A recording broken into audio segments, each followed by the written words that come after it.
This draw might have been the exact opposite of what Baylor was looking for. Let's react on Locked On Baylor.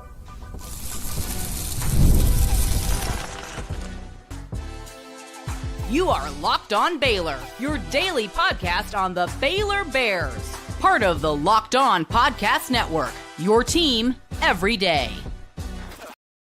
Welcome to the live Selection Sunday reaction show here on Locked On Baylor. I'm your host, Cam Stewart of ESPN Central Texas and the Cam Show on YouTube. It's all part of the Locked On Podcast Network, where it's your team every day. The Bears are in. They are dancing. That was the news we pretty much already knew coming into this day, but now we know where they're going. They head out to Raleigh as the 9 seed to take on the 8-seeded Mississippi State Bulldogs. And none of the projections had that one. In fact, 3 of them had Creighton. I was looking at Creighton all day, was ready to do a show about them. But instead, it's Baylor and Mississippi State in the East region. The winner, all you have to do is just face the Duke Blue Devils in Raleigh in the second round. Don't love that, but that's a lot to look ahead to. So let's focus on this right now. First off, the Bears are basically where we thought they were, right? 8-9. Most likely the 9. That's what happens. They come in as the 9 seed. It looked like it was going to be a Big East opponent. Like all the other 8s that were in all the projections were Big East teams. They were Creighton. They were Marquette. They were UConn.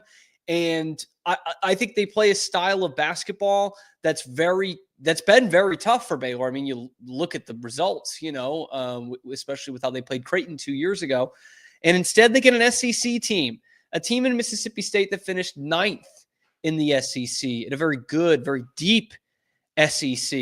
And this is like the immovable force, immovable object, whatever, rocking a hard place here. Because every year we talk about the Big 12, getting 8 or 9 teams in there. And the last 2 or so teams aren't really tournament material, I guess. They're just not that good, and they go out in the first round.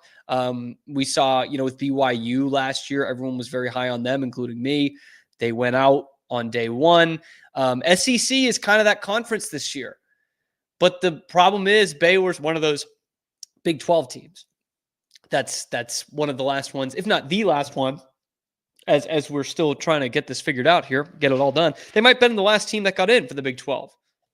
I would guess it was West Virginia, but they face, again, a Mississippi State team that finished 9th. And honestly, guys, just looking through their schedule, I've only seen them play once or twice this year, but looking through their schedule, they did not have a signature win in the SEC.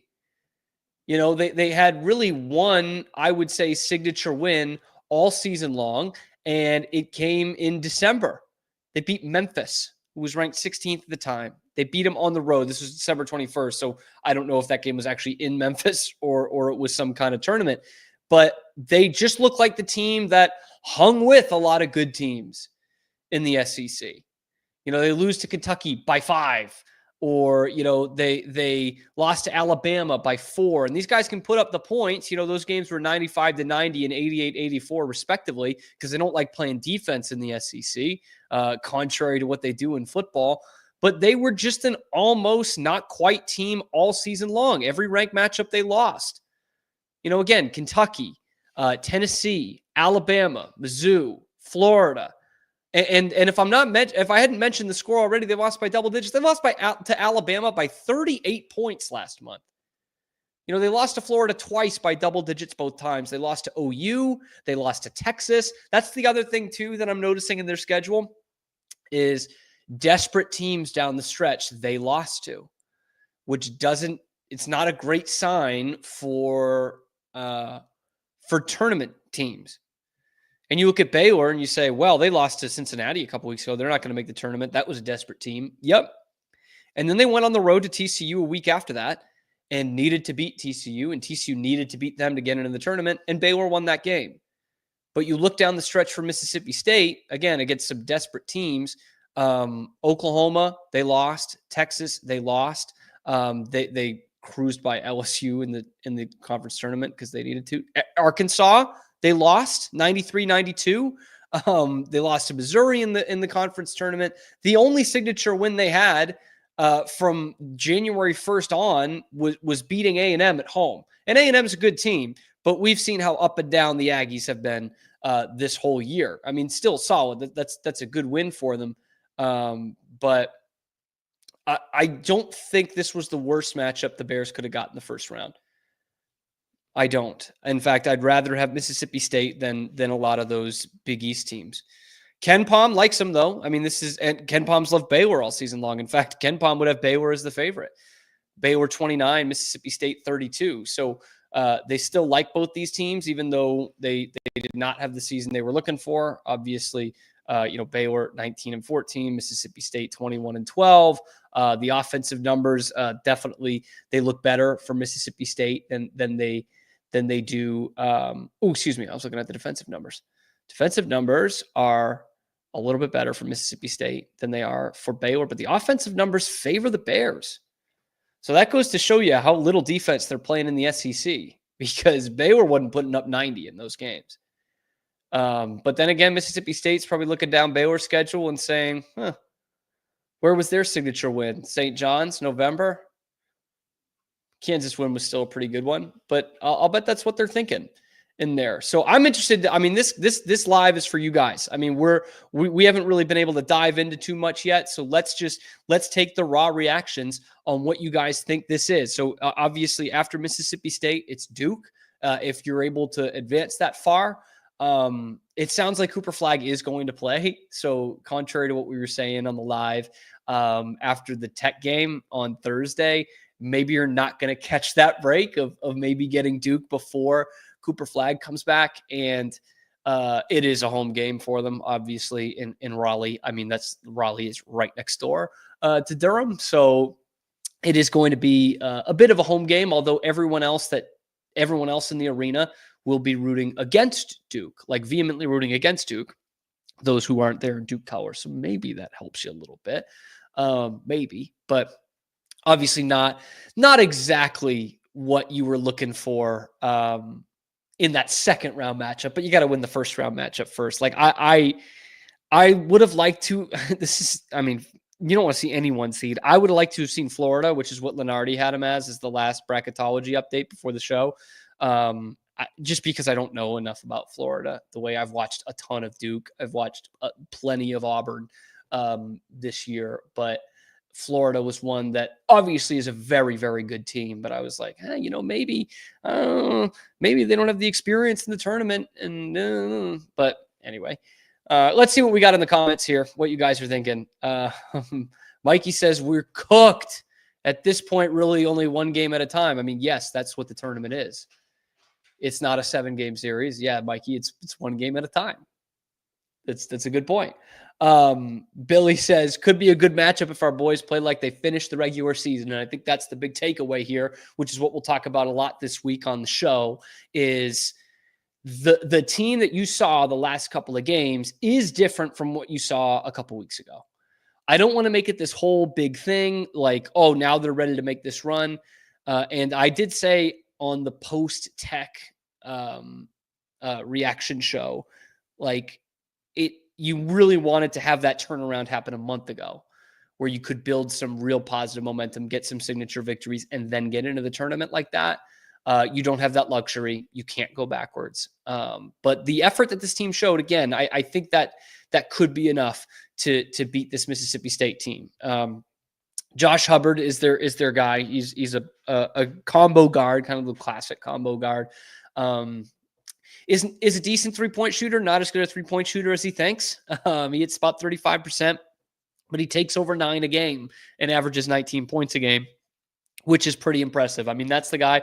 If you get him on a cold shooting night, even if Baylor's not shooting hot because they don't usually do that, then that could be the key to victory, because they're like Arizona, and how Arizona really needs Caleb Love to score.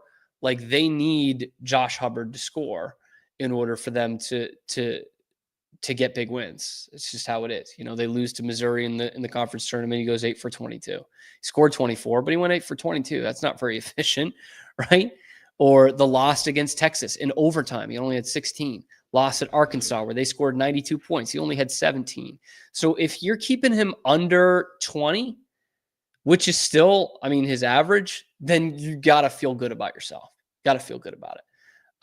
Bear the Truth says, don't hate this draw considering we have to play small ball. Could be a lot worse. Yeah, I think that's a good point, especially when you look more towards Duke, which I know you're not allowed to look ahead, but we do it for this show. Duke is not the biggest team in the world.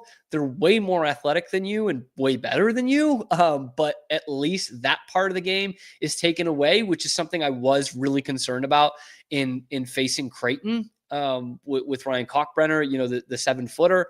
It's like, on one hand, I really would love to have seen the way that Norchad would bang with him and wear him down, because I think Kalkbrenner, that could be done to him because he's a very slender guy. But then again, it was like, but if you get 2 ticky-tack fouls on Norchad Omier, then that goes right out the window. So, and obviously that's a moot point anyway. BYU football. The BYU football account is on the live. Kalani Satake says, Baylor got a good seed in my opinion. Mississippi State is way overrated, baby. So good it became 2 words. Yeah, they are, I think, overrated, just looking at their resume. Because to me, it screams very much the same as Baylor's, right? Like, you had one signature victory in the conference, and it was against an up-and-down A&M team. Baylor's one signature victory in the conference was against an up-and-down Kansas team. And you had one good one in the non-con. They beat Memphis. Baylor beat St. John's, which is a better team. And so just based off that raw parts of the resume, and Ken Palm has them pretty even, there's no surprise that it's an 8-9 matchup. But I think actually, and again, this is just based off the score lines here, that Baylor's played better going into this tournament. Just my opinion. Colin Fuller says, hoping Flag isn't 100%. Yeah, I doubt it. I think he's going to be that. An average white boy gamer says, I don't hate the 9 seed. Only problem is it's Duke that's above us. Yeah, that's brutal. I mean, this Duke team is phenomenal. Truly, like Flag and Knipple and Sean James and these guys. I mean, that is one heck of a team. That's going to be a tough one to overcome, man for man. You're not matching up man for man. Like you're going to have something crazy go your way. Someone go down with an ankle injury, them to, shoot 21% from 3 and you shoot 35%. So there's a lot that needs to happen there. And Baylor Man says we should beat Mississippi State. I like that. Mikey asks, when's the women's bracket come out? Tonight. We're going to have more on that tomorrow. It doesn't come out till like 7, and we got a lot going on, including I'm going to be on Please Bear With Me tonight. And speaking of that, Scotty Swingler saying, the host of Please Bear With Me, by the way, Rogue Media Sports Network. Be sure to check that out. He said, first round matchup is good for Baylor. Flag versus Edgecombe could be a great story. But yeah, Duke will smoke us. I love that storyline. It's not something I had thought about. But yeah, obviously, VJ Edgecombe, Cooper Flag, 2 of the top 5 picks in the draft next year, maybe 2 of the top 3. That would be something special. And you do have to remember, VJ turned down Duke. It was kind of Kentucky and Duke and then Baylor, and he selected Baylor. That would be so much fun because I think that would bring the best out of VJ. We talked about it after the Tech game the other day. Like, VJ does show up more in these big games and these nationally televised games. And it almost, I don't know if it almost just feels like a challenge for him. The way Rajon Rondo used to be great in games that were on national TV and not that great in the other ones. VJ just like gets this challenge and he's like, let's go. I mean, this would be the ultimate challenge. Like, for the last 3 years, you've been compared to this guy. Like, everywhere you've gone, it's been, yeah, he's great, but Cooper Flag is the guy. So that would be a really, really interesting one if that becomes the matchup. Can Yves Missi come back or Josh O be fully healed by God himself? I don't think so. I don't think Yves Missi can come back. And Josh O will definitely not be there. You're going to see a lot of Marino Dubravcic. I'm already in the world of, Baylor, Duke, really tight game down the stretch.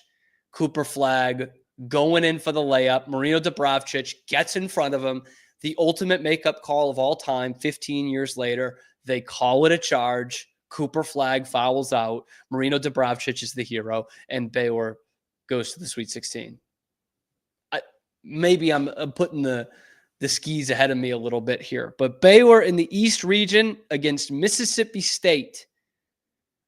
I think it could have been worse. It could have been worse. You know, I was really intrigued by that Creighton matchup, but overall I wouldn't have loved it because Creighton wins in the tournament. UConn also is an 8. They win in the tournament. Nobody wants to be facing UConn. And instead you get Mississippi State, a team that does not have a great history of winning in the NCAA tournament, one that that has been solid the last 2 seasons or so, but have not made any noise in March. So right there, I mean, that's what you'll take. They were an 8 seed last year, and they lost in the first round by 18 points to another Hall of Fame coach in Tom Izzo, Michigan State. So maybe that history repeats itself here. But Mississippi State doesn't scare me. Doesn't mean Baylor can't lose to them, but they don't scare me. They do have a common opponent, by the way. I almost said that like I was from Philly. They do have a common opponent. The Utah Utes. Mississippi State beat them by 5. Baylor beat them by more than that, right? I think that's their only common opponent on the year that's actually Power 4. I can't remember who Baylor played in the non-conference. I mean, they did. Let's see. Mississippi State did not play Arlington Baptist. They did not. Okay? Probably further cementing the fact that I don't think it's a real school. But yeah, again, when you come to this point, you don't know much about the teams. You don't watch all their games. You kind of have to go, you got to go by what we see in the results. That's what we got to see. And to me, Mississippi State, it obviously screams a lot like Baylor. And I like the likelihood of Norchad Omier having a great game and carrying Baylor over whomever it would be for Mississippi State, most likely Josh Hubbard. And I think when this backcourt has its head screwed on straight, they are a good defensive backcourt. We've seen that the last couple of games. The Tech thing was wild. Like they could have closed out better on some of those threes in the first half, but that was ridiculous. 11 of 14 is nuts. Other than that, I think they've clamped down pretty well defensively. But they need to play 40 minutes. That's cliche as holy hell, but that is the big thing. They need to play 40 full minutes of that kind of effort we saw against Houston, that we saw against Kansas State, that we saw against Texas Tech. That's what it's going to take. But all roads lead to Duke, and we have got some confident fans here, man. Ardis, love our region. Elite 8 bound. I love that confidence. I love that. I don't even know who they would. I haven't even looked past the second round. Who would they match up with after that? 1 versus 9. And so then you would get,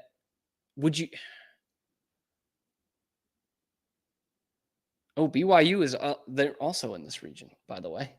Alabama's the 2 seed. Oof. Look at all these SEC teams in this region. Alabama, Vandy, and Mississippi State, all in the region. Arizona's also in there as the 4, so 3 Big 12 teams as well, I guess. Just loading up on the Big 12 and the SEC. I mean, that's kind of how it is in the tournament. I'm going to see if we get a full bracket here before we go, just because I have like the list in front of me, which I hate. I'd rather just have the bracket in front of me. Someone probably already has it. Let's see. Yep. Kyle Boone has it. Kyle Boone. Shout out to Kyle Boone on Twitter. He got it. Did Arkansas not make it? The comments are saying no Arkansas. How is I don't know how you get on your knees and fillet the SEC all season long and you don't put Arkansas in, but you put Carolina in. How is Carolina in this field? What were they, 1-12 against quad 1 teams? They literally, they saw the brand. They liked having North Carolina's brand in there, and they felt bad about the lane violation, and they put him in. I think it's so ridiculous. Like literally the team that lost in the conference tournament championship game in that conference is an 8 seed. And they friggin' put Carolina in. I don't get that. Anyway, that's not what we're talking about here. That is not what we're talking about. We were talking about the East region. So that winner of Duke and whomever in the second round would get either Arizona or, I mean, I'll pick Liberty over Oregon because it's 12/5. You could well get a third Baylor Arizona matchup if you somehow get past Duke. Because if you do get past Duke, I mean, as is kind of natural, if you get past the 1 seed, the rest of it ain't all that bad.